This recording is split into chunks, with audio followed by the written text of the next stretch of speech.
Hello everyone, welcome to a new episode of the New Release Wednesday show. This is your NRW for August 16th, 2017. I am your executive producer, Patrick Michael Strange. As y'all know, we bring you a new show every week talking about pop culture, and we're going to do that for you. I have Liz, Brandy, and Rob standing by, but I wanted to come on real quick to let you know that this is going to be a hard one for us, but we're going to get through it, and we're going to give you something to take your minds off of what's going on. But I would be remiss if I didn't bring up the issue at hand, which is keeping our hearts heavy. It's the events in Charlottesville. As you know, some white supremacist terrorists terrorized people on Friday and at a demonstration, as well as on Saturday, furthering on their demonstration where a person was killed, a woman by the name of Heather Heyer. Rest in peace, Heather. And it's hate. Hate is in the world right now, and hearts are heavy, and things are difficult, and it's been all over, and it's hard right now. So we're gonna help get your minds off of that, and I'm just gonna say, just hold the people you care about, tell them you love them. For those POC friends of yours, let them know as well, because there's a lot of hate towards us as POCs. And just try to be there for each other, and only through love and us coming together can we stop this hate. So let's keep it moving. Check out the rest of the show. Appreciate y'all checking us out. This is your NRW for August 16th, 2017.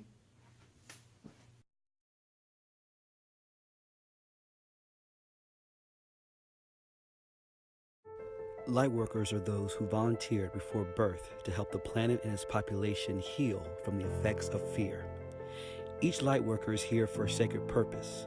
Very often, however, life on Earth with its material focus creates a form of amnesia in a lightworker.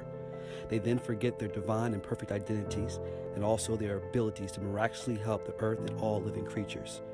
When lightworkers forget their true identity and purpose, they feel lost and afraid.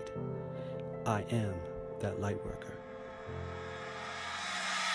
I've been having this dream about a man named Ananias and his wife, Ema. Clearly, you've buried something deep inside of you that's trying to resurface.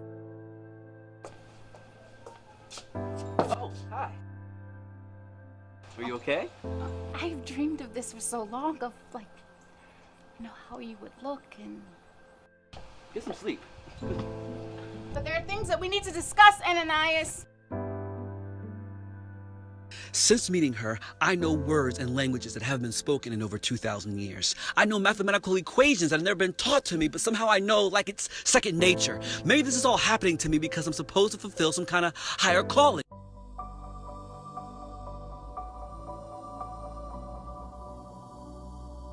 I am in your mind. I'm in your heart. I am a part of you.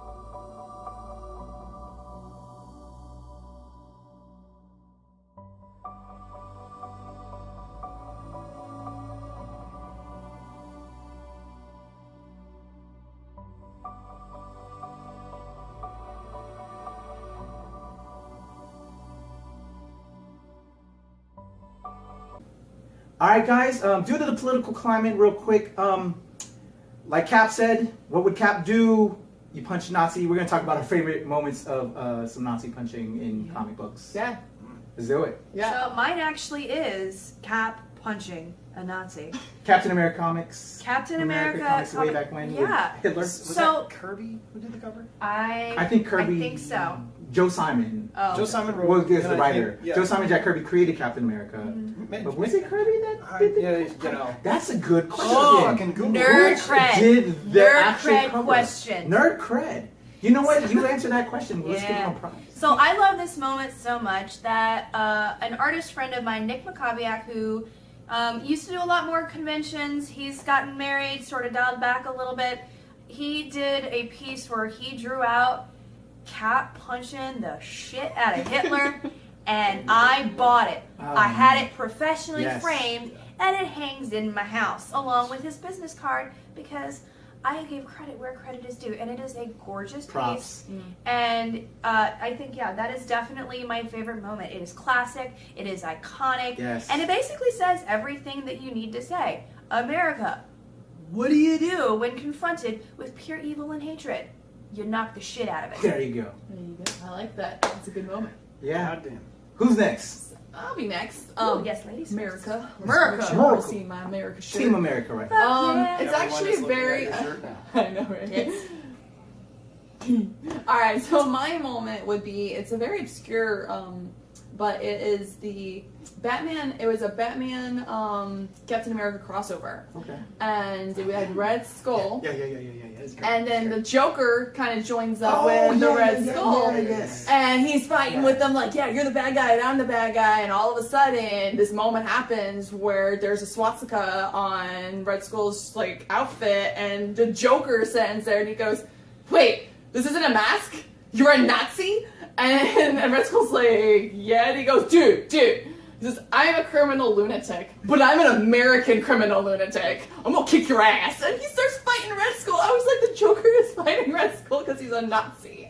Can't we all just come together? I laughed hysterically, and I don't remember any of the details. I just remember reading that as a very young kid, or a few years back, and I just loved it because I hate the Joker, and I actually sat there like, go Joker, because he's beating up Nazis, and my parents were military, you know, they go all the way back, all the way to the World Wars. I mean, I've lost family in the World Wars that you fight Nazis. It's kind of like Jack Kirby did. We're Americans. That's what we do. That's what we do. Yeah, both my grandfathers were Navy, and one of my grandfathers actually had the flag that was captured off of a German U-boat, which is pretty freaking awesome. Awesome. The only time an American should display the Nazi flag is when he's taking it from the enemy. Hell yeah. There's a meme out there about it, and it's showing heroes like Brandy's paternal grandfather? Yes, my paternal grandfather taking it from the bad.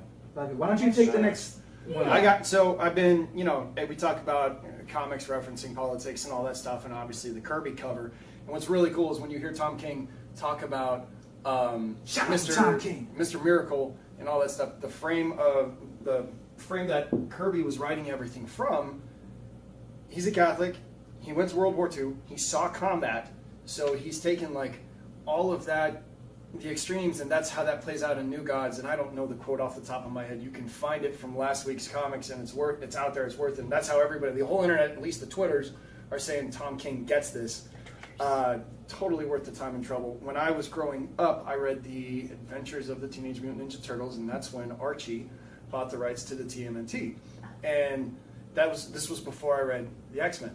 And at some point, Hitler's brain was put into robots, and you had futuristic Raphael losing an eye. When you're reading Archie comics, you don't expect Raphael to have a fucking eyeball blown out of his goddamn face.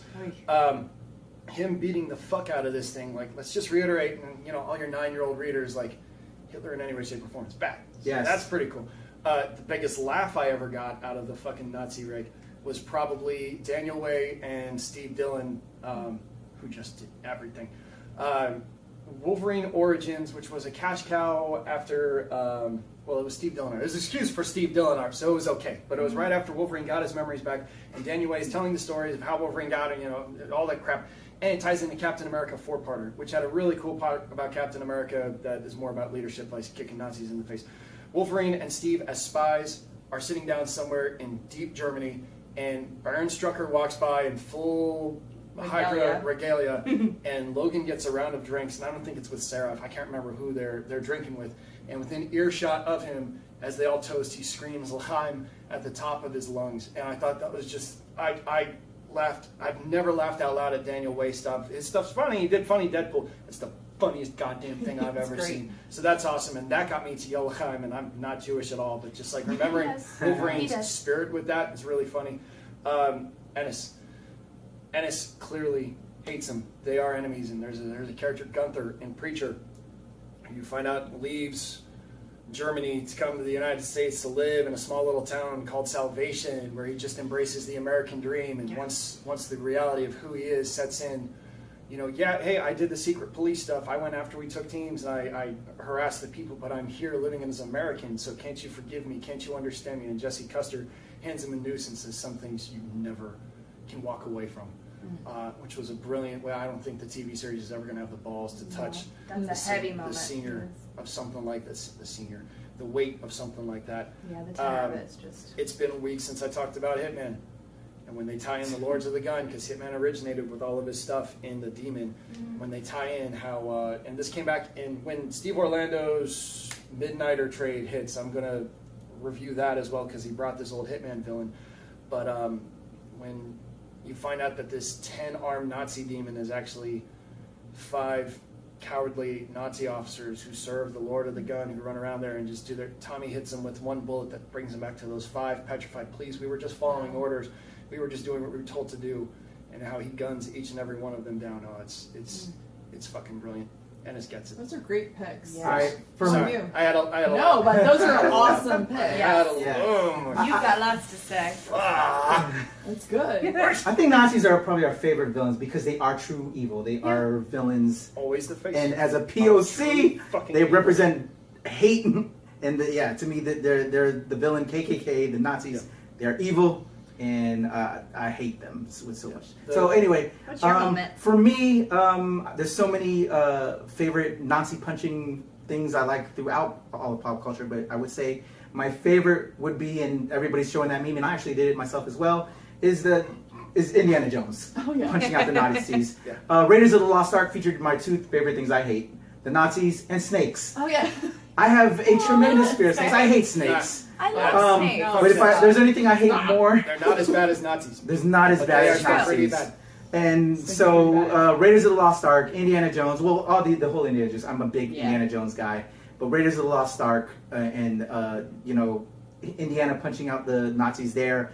But my favorite part of all of that is seeing at the very end when they open the Ark of the Covenant, those fucking Nazi bastards having their faces melted. Yep. That's it, and that's how I want to see all these Nazis with their faces melted because I hate them. So, share with us, guys, what is your favorite Nazi punching moment? Yes, let us know. Hellboy. Memes? Yeah. We need to make this stuff. We need to get that out there. We need So some Nazi it punching literally stuff. is the one thing that unites the United States from everyone. Doesn't matter what side you are on. 60 million people were, like, approximately 60 million people died in World War II to Yes. fight Nazis. Yes. And it did not matter how rich you were, how poor you were. That was the one thing that it united everyone. Nazis are evil. They're bad. Yeah. So they're bad, they're evil, it shouldn't even have to be said. The swastika did not start out as a figure of the Nazi Party. They adopted it. But the thing is, they adopted it. It became their thing. And we fought a war against people that rallied behind that fucking symbol. They killed Americans to stand up for that bullshit symbol. And for whatever fucking reason with it coming back, it's all the more important to remember all the fucking history behind that and where it's relevant and why we need to stand against it. So why not use comics? What would Cap do? What would Cap do? Yeah. Punch a fucking Nazi. Goddamn. Okay, everyone, so this is my top 3 picks. So we all know the last time we talked about Thor Ragnarok. I did a little more ranting than was excited, but of course it was still my pick because it's Thor. So I was going to pick it regardless. Now the 4th Thor Ragnarok Prelude comics has come out, and of course it's Malekith. It's basically the Dark World. I really do love the art. I have to say, I like seeing Loki and Thor from the movie versions kind of on paper and they're fighting. Like, the art's really well done. I'm a little pissy about it just because I felt like they should have done a little more into Ragnarok, but they're just kind of giving you a refresher of the Hulk and a refresher of what the last time Thor and Loki talked. So I guess when you watch Ragnarok, you're totally prepared for, oh yeah, so Loki totally screwed over Thor and he's now Odin. So I get that. I really did like it, guys. So that's why it's my pick. My next pick, I will have to do the Mighty Thor number 22 by Jason Aaron. Jason Aaron is really knocking this whole series out of the park. I love Volstagg. Volstagg is like the kind-hearted, like, best friend, and seeing him as War Thor has really kind of...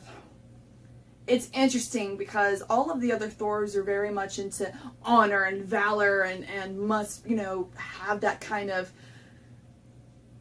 I don't know, respect. Almost like Batman or Superman. That kind of like, I'm still the hero. And War Thor is more like, I don't really care about these things. I'm just going to beat the hell out of my enemies and be blood and guts everywhere. So you are seeing that Volstagg is slightly losing himself and his kind-heartedness, which I'm a little worried about as it progresses. The Queen of Cinders is causing a lot of problems. she's got to go, so I don't like her at all. I really, again, Jason Aaron he's like one of my favorite writers ever. One day I'll meet you. But He's so nice. I just really love him. I'm sorry. He's just everything he does, I just love. And this was very... Doesn't he have a beard? Yes. And don't you like guys with beards? It used to be. You're going to propose to him when you see him. I will. I probably will. Alright, so since, Pat's gotta be all with the beard, I am into beards. But okay.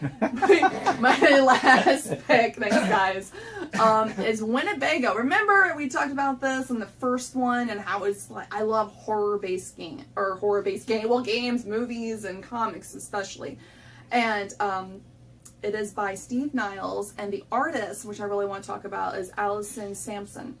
So the art form that Allison does, you feel so much anxiety as you're just watching Christine and her family go through the satanic town. And they're in the progression of they've just lost their Winnebago's been stolen. There's Satanists, this very Silent Hill like theme from the original Silent Hill game, if you remember that. When the cop comes in, it's like, hey, how are you? How can I help? We have a very sinister, police officer coming over like, let me help you. And I'm like, I don't trust you. I'm like, go away now. You need to leave. And it's gory. I'm really interested about this cults and what they're actually, they say they're Satanists, but what are they actually really serving? As you're just progress through the comic, it's my anxiety level goes to here of like, they're going to die, they're going to die, they're going to die.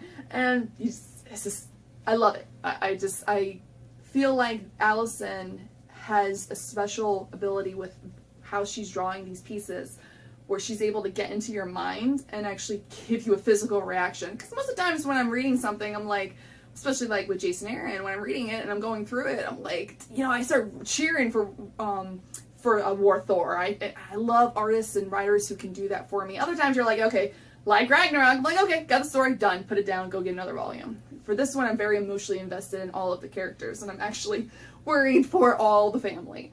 So, totally recommend all three. So, Winnebago number 3, there's only one more left. The 4th one comes out soonish.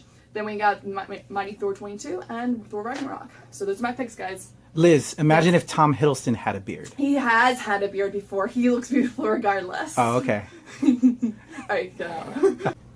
Alright, everyone, so there's a lot of crowdfunding, websites out there where we're going to talk Amazing about Kickstarter. platforms. A lot of them are really awesome, and Kickstarter is the one we're going to talk about today. I love it.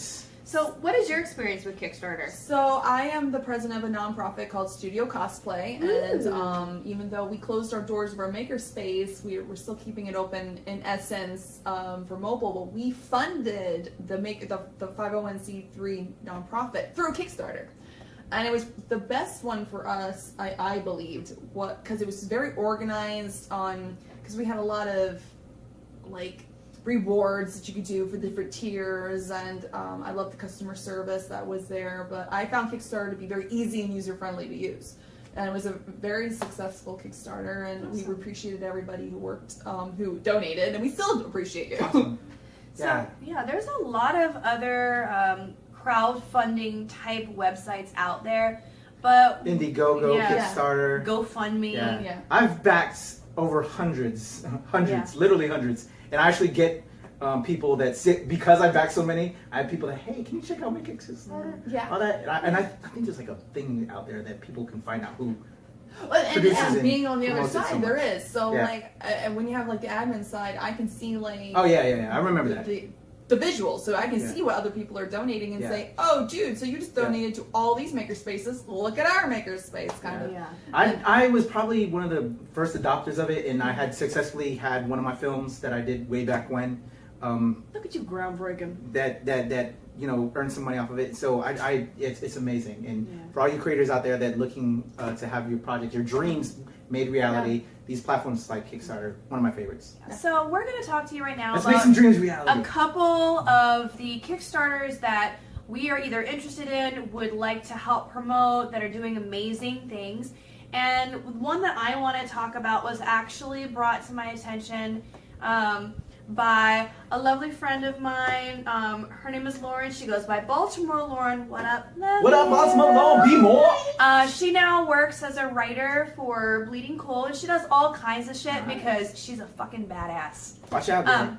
But one of the things that she brought up, and I'm going to read off of their Kickstarter page right here because I don't want to mess that up and I really want to give them all due respect. Yes. Because this is amazing. It's called Mine, and it's a celebration of freedom and liberty for all, benefiting Planned Parenthood. So pretty much Planned Parenthood helps with women's health, with women's production, with Cancer screenings. Yes. Breast cancer. I mean, it's not just what you hear is the extreme from some people out there. They really do a lot that benefit women, that help families, that provide health care for women who would otherwise not be able to get that. It is an amazing, amazing group.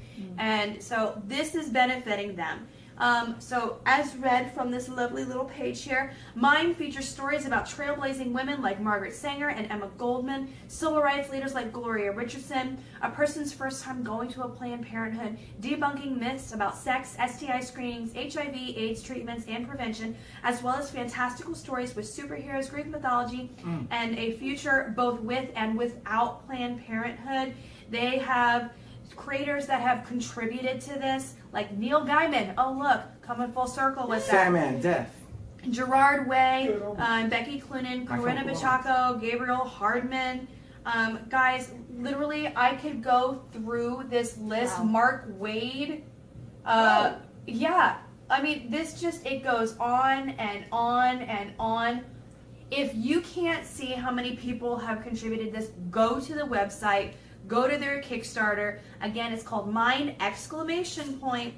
What we'll do is we'll make sure the link is available when we're posting. We'll put it on the New Release Wednesday so Facebook you page, Twitter. Have no issues finding this. Yes. And I mean, even friends have contributed to this and have their artwork in it. So I'm really stoked, not just for them, but by what this could do in helping to fund and support Planned Parenthood in their quest and goal to help provide the best care for women, children, families out there. I just think this is a really awesome Kickstarter. That sounds good. I think Wow. I'll check that out and Awesome. probably back that project as well. Sounds Thanks, good. guys.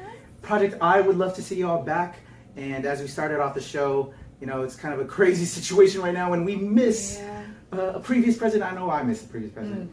And somebody that and the VP as well, who's an amazing person His himself. memes. I miss his And memes. I think we all miss the memes as well. So I do miss Uncle Jokes. I think this gentleman who has actually put this Kickstarter campaign was probably very heavily influenced by those memes. There's a project called Barry and Joe, the animated series, which chronicles the adventure of our former president Barack Obama and Joe Biden, our vice president, right after they were, the inauguration. After the inauguration, they then have their clothes taken off because they are going into a time travel machine. Because that's what you very do. Terminator-esque. Super Terminator-esque. Gotta behave. They go back in time because there's an evil that is afoot that they need to stop. Someone with tiny hands. Really? And tiny? they meet up with Minuscule? very tiny, Hugely little tiny. orange in color. Hugely, very bigly tiny. Bigly. Does he have skin cancer? No. Possibly so.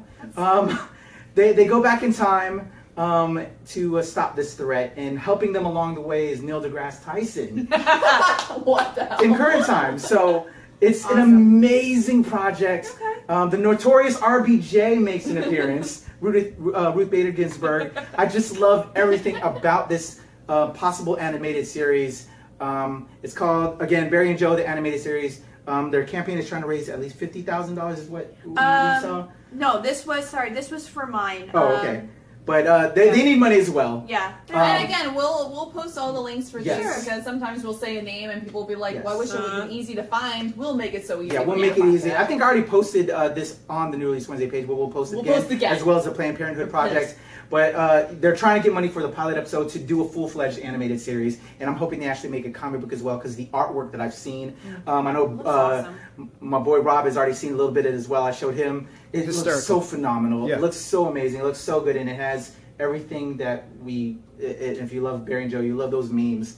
Oh my gosh, Awesome. I really want to Those see are this happen. two I've already backed awesome it, and I'm Kickstarters. probably going to put some more money into it Yeah. if it doesn't make it, because I Sure. want this to happen. It needs to happen. Well, thanks for sharing, because I definitely want to check out the Planned Parenthood, and that just sounds, especially with you saying that there was no clothes on and Barack Obama, what? So now we know how to get to Liz, beards and no clothes. So, don't send her those pics. Do not. I will put you in my shame folder if you do. One. Oh my! She will name That's a whole and nother shame. promo show that we have to do. Before we I'll find report your mom you and to send it, authorities. All right, guys. So if you've got any other Kickstarters that you Yes, want to do, let us know. Let us know. We would be happy to look into it, see what's going on out there in the world, share, and I love that. Yeah. I totally want more of that. Yes, Yeah. we are all about creators as creators ourselves. Please let us know. supporting one another. Hi, my name is Adam Reed. Here's me in 1987.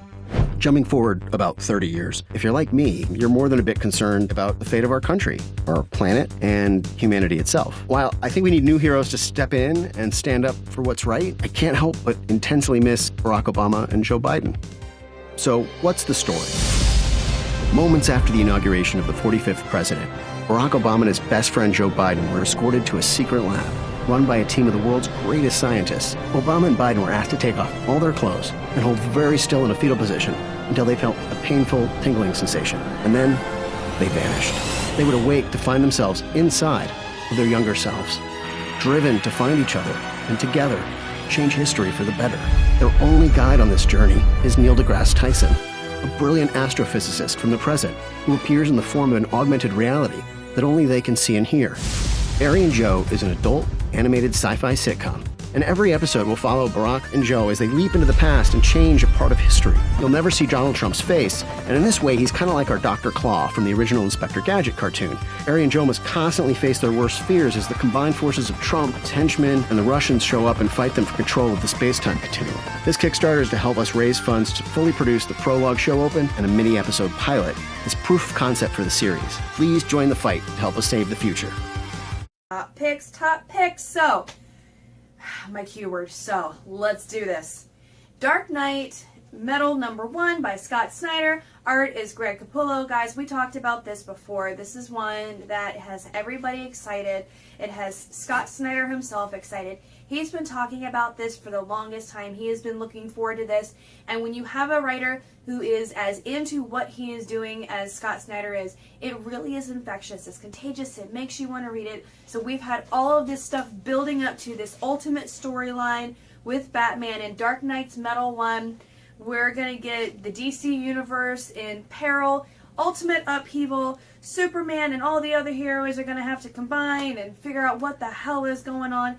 Guys, there's just so much to this that you could probably sit and talk for an hour on it. I'm not going to do that. I'm just going to tell you, I'm going to go get it. You go get it. Sit down and read it. Let's discuss. Is this really worth all the hype? Today, filming, guys, this is Tuesday. If you didn't know, we film on Tuesdays. And tonight there are a bunch of comic shops that are actually running midnight release parties for this particular comic. That is how big it is. Most of the time, you don't get that. You get that for movies. You don't get that for comic releases. But you have that for this one. So that should tell you just how epic this is going to be. So definitely check it out. My second pick is definitely one of those where you're going to understand that it's a huge bias. Aquaman number 27. To start off with, the art in it is fantastic. And I am definitely biased because you look at the cover and guess what? It's Mera. I love Mera. I do lots of cosplaying as Mera. It's kind of a jam. I like it a lot. I mean, not gonna lie, any redhead badass is gonna call to me in my inner being. Poison Ivy. Yeah, Poison Ivy too. I mean, She's really. done about 7 Poison Ivies. I think I have. I've done a lot think of for redheads, It's just, look at, hey girl, hi. Hey, girl, So, How you doing? Well, you got Dan Abnett, who's been writing this. You have Steven Cedric, who's been doing the art. This is Underworld Part 3. So you essentially have Atlantis' natural-born ruler, who is King Wrath, spelled with an R. But y'all know Wrath is anger and all of that. He's basically back. He's stealing all of the magic and all of these artifacts and trying to collect magic for what we don't know. But obviously when you have a guy named Wrath who's collecting a bunch of shit, it's probably not going to go down very well. So you have Mara who's going to be stepping up to defend, and I am so excited for this. It's one of those things as a cosplayer when you look at a picture and you're ultimately drawn to it. You just instantly, you have that connection and you want to make it, and that's how I feel about this particular issue. So I am definitely looking forward to picking this up. I'm biased. It's true. I'm not gonna lie. I'm biased, but I really do think this has been a great storyline. The last one that I have may or may not be a great storyline. I will give you the facts and I will let you pick it up and figure out what you think. So back in the day, many, many moons ago, let's go with, around the beginning of World War II in 1937, there was a comic character that came out and her name was Sheena of the Jungle. And she was this blonde, orphaned girl who was raised in the jungle, raised herself, figured out how to fight, how to make weapons. She could talk with the animals. She fought evil white slave traders, and she, communed with animals and with the native peoples of wherever she was. And of course, at the time, this was the first female-topped comic book. So the first comic book that came out that had a female in the comic title and lead. This predates Wonder Woman, which came out in 41. So this came out in 37 in Great Britain. It came out in 38 in the States.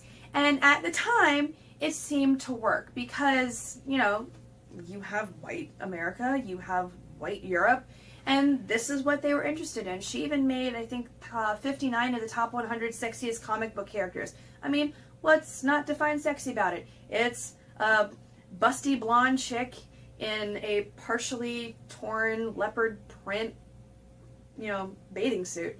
But it got a lot of hype. Well, what's going on now is that they are revamping her. It is a relaunch. It is being written by Marguerite Bennett, and the art is by Moritat, and she is basically fighting off invaders who are seeking all the treasures and secrets of the Amazon. So it's sort of interesting. It seems to be a mix of a female Tarzan meets Mowgli from Jungle Book, but it's still a blonde white woman who is fighting in the jungle. Now this time it is being written by a woman instead of a man, and I mean, you can look back at the 1940s and see just stereotypically what women were like in these comics, even women of power, women who had some heft to them. But it's in this day and age, I think it might take on a little bit of a different undertone. So I'm really interested to see what they do with this. I hope they do something really great with that. I love seeing characters that have been around for a while get new life breathed into them.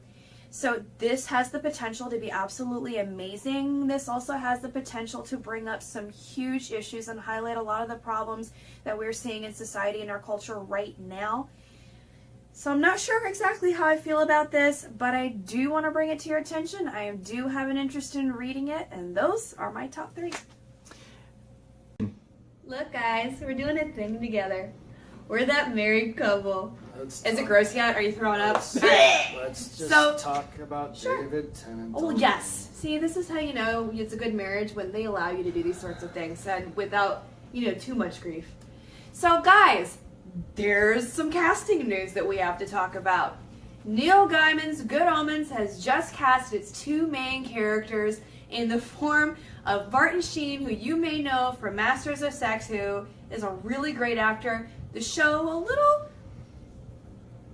risque, but it was actually really good. And David Tennant from Doctor Who, from Jessica Jones, Broadchurch. You know who goddamn David Tennant is. Don't even try and front. You don't know. Best doctor ever. For Christ's sake. He really is one of the best doctors ever. Yeah. One day I'll get you to watch it. I like David Tennant. He He's was good my stuff. favorite doctor. I couldn't get in with anyone else, but now that half the fan base is on suicide watch for the next one being a doctor or for a woman, by God, I'm all about it. Did somebody say God? Ooh, look at that. Let there be light. So, Good Omens is about the end of the world. but stuff isn't quite going down the way it's supposed to. So you have an angel and you have a demon who've broke rank and are kind of causing a little bit of chaos. They can't find the Antichrist. Shit's just going wrong. This was co-written with Terry Pratchett. And Terry Pratchett, way back in the day, someone got me into his stuff, and he wrote his own series of books called Discworld. Very, very funny writer. And I've read Neil's comics. Yeah, you know, I read Anansi Boys. I've read some of his fiction. Neil's a wonderful storyteller, but Terry is a humorist. So the two of them working together, like, it was phenomenal. It's a damn shame they only did one book. And we lost Terry, which was an awful shame. A staple from his books was he would have the Grim Reaper show up in whatever he was doing. The Grim Reaper would talk without quotation marks in all caps, and like a very highly educated British person who didn't want to offend anybody, which was really super duper funny. Super British of him. Don't offend people. In this one, I guess it's Tennant's character is going to be like Crowley. His car only plays one thing, and that's Freddie Mercury, which you can't go wrong with. But the problem is that everything, the weather is Freddie Mercury, the GPS is Freddie Mercury, the Backstreet Boys are Freddie Mercury. You just name everything, and it's just Freddie Mercury, hell, to include hell communicating to him via the voice of Freddie Mercury. The book is... I love it. Buy the book. It's such a great book. I was so excited when this was announced. If it's on Stars or whatever, then we'll actually buy fucking Stars. There's a lot of things that are coming out that we really just haven't gotten subscriptions for because everything has its own platform now.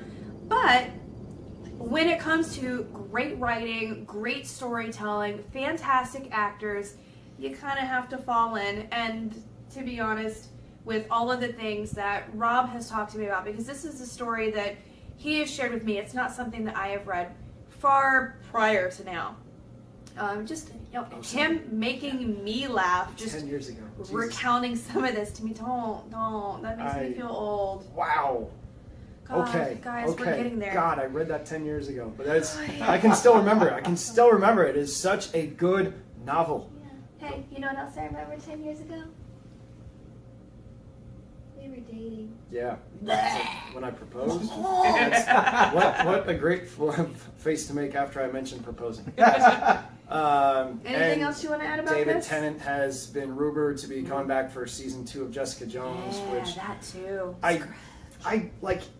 And he was apparently he was the best part of the DuckTales cartoon. He's amazing. Yeah. We're happy for you, man. We're happy for you. We could just call this segment Tennant Talk. Stop being so goddamn attractive and everywhere on the fucking internet, David. If you could do that, that would be swell for all of us husbands who are not David Tennant. Todd is all he wants. All right.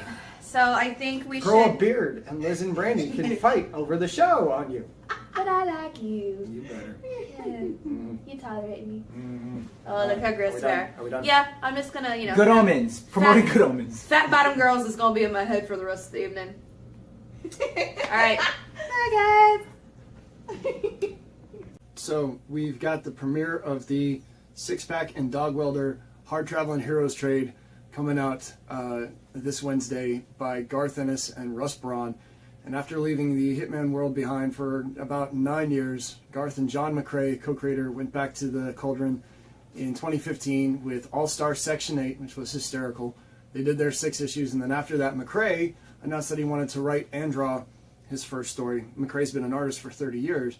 So for this, Russ Braun stepped in. Russ and Garth have worked together on a whole bunch of stuff to include, they're currently working on Jimmy's Bastards and Dynamite, which we review every month it comes out. They've done some stuff for Marvel, some stuff for Dynamite, and it's great to see them in the DC world. It's great to go back to the Cauldron to see these guys. I miss them as a Hitman loyalist. And this, when you've got an absurd character like Dog Welder, what's really funny is going through YouTube and looking at everybody having such a hard time trying to put 1 and 2 together about Dog Welder. Like, you can't weld a dog to a person. No, you can't. You also don't come back from the goddamn dead. It's fucking comic books. That's why Dog Welder is fucking awesome. So you've got Six-Pack, who has the power of alcoholism, and you have Dog Welder with the power of this. Dog Welder discovers a brand new power, which if he shoves his hand up a dead dog's ass, he can communicate through the dead dog. And then Constantine shows up. Because why wouldn't Constantine? Garth Ennis, who's been writing these for over 30 years, was mentored on this story by Alan Moore. I can't preface this any further. It's hysterical. If you don't get comedy, don't waste your time. If you need a laugh, pick this damn thing up. Pick up 2-3 copies. Steve Dillon did the covers for this. And we lost Steve before the end of the series. And they were able to immortalize Steve in the corner of Noonan's Sleazy Bar, where they immortalized all the characters from Hitman that didn't see the end of the series. And it's one of those things that just broke all of our hearts. The timing was awful, but at the same time, we could have this quick little gesture for him. It means the damn world. It's a good story, and you'll never look at I am whatever character until you reread this. And yeah, he's got a character that did it, but you know who did it first was Spartacus. And by God, the Spartacus moment from this book is hysterical. Second book for me is going to be Batman 29 by Tom King and Mikhail Janin. If you haven't been reading The War of Jokes and Riddles, this is the 4th issue of it, and this is where I think the story gets moving forward. Tom's done a lot of groundwork laying what's been going on behind the scenes. Last month we had Batman 28, which was the revamped origin of Kite Man. Kite Man. Why should that matter, for Christ's sake? And Tom King made Kite Man matter. Tom King made Elmer Fudd a sympathetic character. He made Kite Man matter. Pick this up. It's apparently where Batman finally chooses a side between Joker or Riddler, LOL. Worthwhile. Third book coming out that I highly, highly recommend is going to be Southern Bastards 17 by Jason's Aaron and Latour. It is their return to the series after needing some time off to deal with personal stuff. Love the Jasons. Love what they're doing with this book. They're back with it. Next month, Jason Latour is going to write it, and Chris Berner, his partner from Loose Ends, is going to be doing the art for it.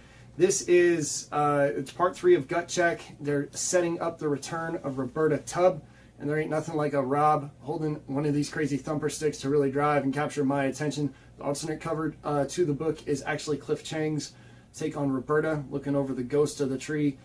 That's where her grandfather was buried before. Neat thing about this cover, it looks like there's a used car salesman, the one that Latour did. The cover's done in yellow. And this series has been Latour's experimentation with the color red, thinking that there's so many tones to it. We've seen one other cover that hasn't been solid red, and that was about the homecoming game, highlighting the other team. So I think it's interesting that we don't have a solid red cover for this.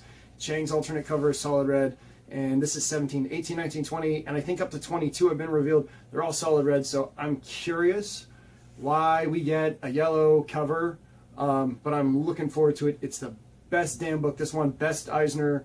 This won the Eisner last year for best series. Really, really excited about it. And if you hit up Painted Visions and you go to the front and you ask them, hey, that new release Wednesday show said that I could pick up a free copy of the Southern Bastards trade. I'm going to go purchase one tomorrow morning. So the first person that goes in and asks for it, I'll be behind the counter, and Funk, Adam, someone will hand it to you.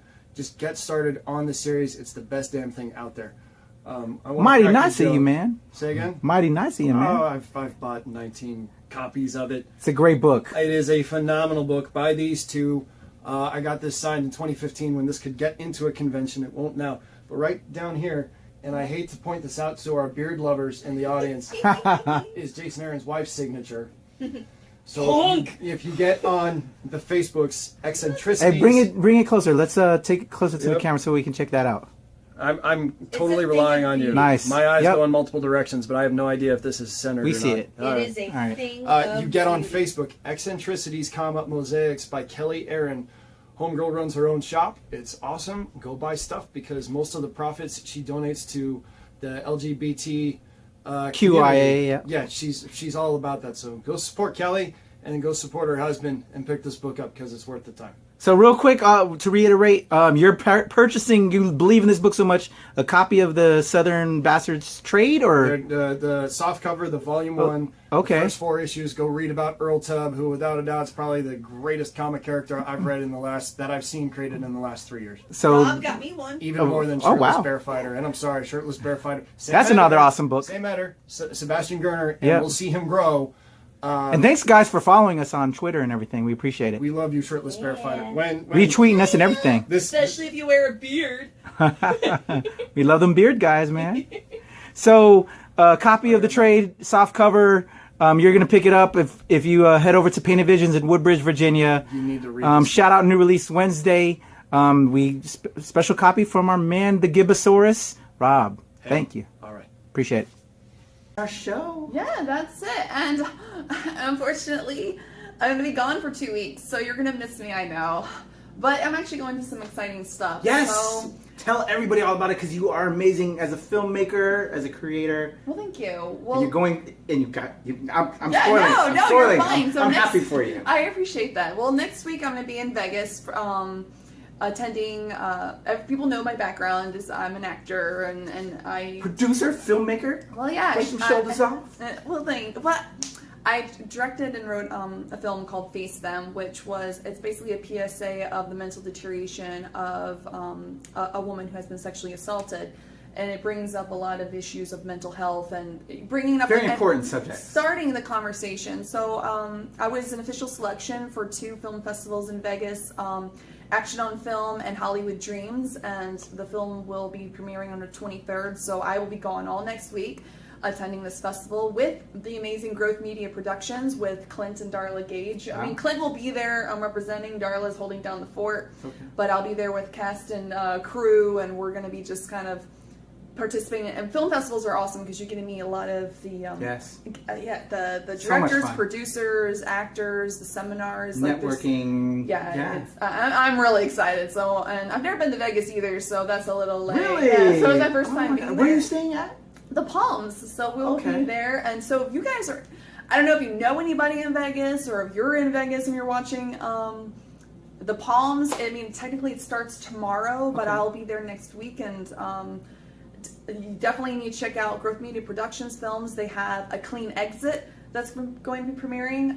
Then A Fat Guy with a Shotgun, which I was actually in those films. And they have a short film called Recruitment Drive, so that'll also be there. Awesome.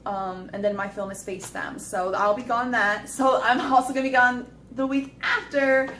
Busy girl. No, but I'll be at Dragon Con, so basically I'm like, when is it going to be Dragon Con? But she's going to get us some footage, some coverage. So Brandy's going to be with me. So Brandy and I are going to have a little fun. So I'll be gone next week and then the week of Dragon Con. So, but Brandy and I are going to do a lot of And we'll still be filming. Yeah. It'll be me and Rob and some other folks.